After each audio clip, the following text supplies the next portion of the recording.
Emiliana Arango rises as Latin American tennis leader at Australian Open. For years, Latin American tennis followers have turned to a handful of familiar names when scanning Grand Slam draws for women's singles contenders. Brazil's Beatriz Haddad Maia often tops that list, followed by Colombia's Camila Osorio or the rare strong showing from an Argentine or Mexican player. As the 2026 Australian Open approaches, however, a shift is underway. Emiliana Arango, the 25-year-old from Colombia, enters Melbourne ranked number 48 in the world, securing her spot in the main draw without the grind of qualifiers. This marks a steady ascent over the past 2 seasons, positioning her as the highest-ranked Latin American woman heading into the tournament. For those in Costa Rica and Central America who track the sport amid busy lives, Arango represents a fresh narrative, one rooted in persistence and regional relevance rather than distant glory.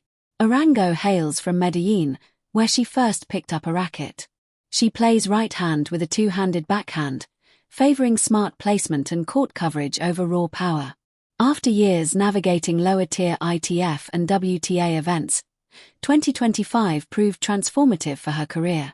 The year started strong in February when she claimed her first WTA 125 title at the Cancun Tennis Open, dominating the final with a 6-1, 6-4 win. Soon after, in Merida, she powered through qualifiers to reach the WTA 500 final, notching an 11-match streak before falling 6-0, 6-0 to Emma Navarro, then ranked number 10. That effort propelled her into the top 100 for the first time, a milestone that reshaped her season. September brought another highlight, a run to the WTA 500 final in Guadalajara, where she faced 17-year-old American Eva Jovic. Though Jovic prevailed 6-4, 6-1, Arango's performance solidified her as Colombia's top player and pushed her ranking firmly into the top 50. By season's end, her WTA record showed 29 wins against 28 losses, reflecting the volume of competitive matches she logged, many starting from qualifying rounds. This progress stands out in Latin American tennis, where breakthroughs often come slowly, away from the sport's traditional hubs. Arango's results draw from consistent play rather than flashy upsets, offering a blueprint for sustained growth in a region that contends with limited funding and infrastructure. Her Grand Slam history remains developing. She has appeared in the main draws at Roland Garros, Wimbledon, and the US Open, advancing past the first round only once in singles. At the Australian Open, qualifiers have been her limit until now. Entry lists for 2026 confirm her at number 48 among direct acceptances, sparing her the early round battles in Melbourne's challenging conditions. Colombian supporters see this as a turning point, a player entering a major with stability, able to focus on the full calendar ahead. In broader Latin American terms, it underscores emerging disparities. The 2026 Australian Open features 17 Latin American singles players across men's and women's draws, including standouts like Brazil's Haddad Maia and Chile's Alejandro Tabilo. Yet Central America sends none, with Mexico's Renata Zerazua as the. This absence highlights ongoing challenges in the Isthmus. Colombia benefits from a solid foundation, high-altitude training, a clay court heritage, and domestic events that build experience without constant travel. The country hosts ITF and Challenger tournaments, maintains active Davis Cup and Billie Jean King Cup teams, and has nurtured talents like Santiago Giraldo and Osorio before Arango. In contrast, Costa Rica and its neighbors work with thinner resources. Events like the Copa del Café in San Jose provide junior exposure, and scattered ITF stops offer glimpses of pro-level play. But high-stakes professional opportunities remain scarce nearby.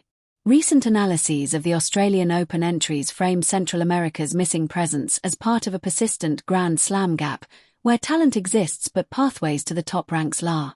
Arango's story transcends national lines in this light. She demonstrates what targeted support, coaching, events, and commitment can achieve in a Latin American context, even without the deep pockets of European or North American programs. At 25, she embodies earned success over early hype, having built her game through patience and adaptation. Her imperfections add to the appeal. The lopsided Merida final drew attention, but Arango spoke openly about exhaustion and the mental demands of her schedule. Her breakthroughs came at accessible venues, a 125-level win in Cancun, finals in Mérida and Guadalajara amid supportive crowds. For aspiring players on courts in San Jose, Heredia, or Guatemala City, this feels grounded, closer to home than the paths of those who relocate young to foreign academies.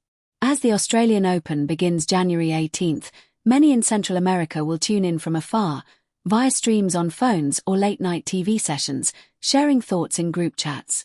The time zone and travel barriers keep most at a distance, though some expats and dedicated fans eye Melbourne trips. Coverage in the region increasingly ties the event to local aspirations, turning it into a shared ritual. Arango provides a focal point in the draw.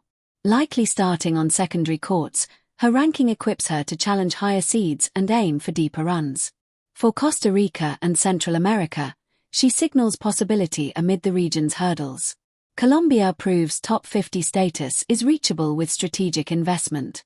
As Melbourne's courts light up, the region watches, pondering if similar steps could lift a local name into that elite group. For the moment, Emiliana Arango steps into the 2026 Australian Open as Latin America's leading woman, a symbol of gradual change reshaping the sport's regional landscape.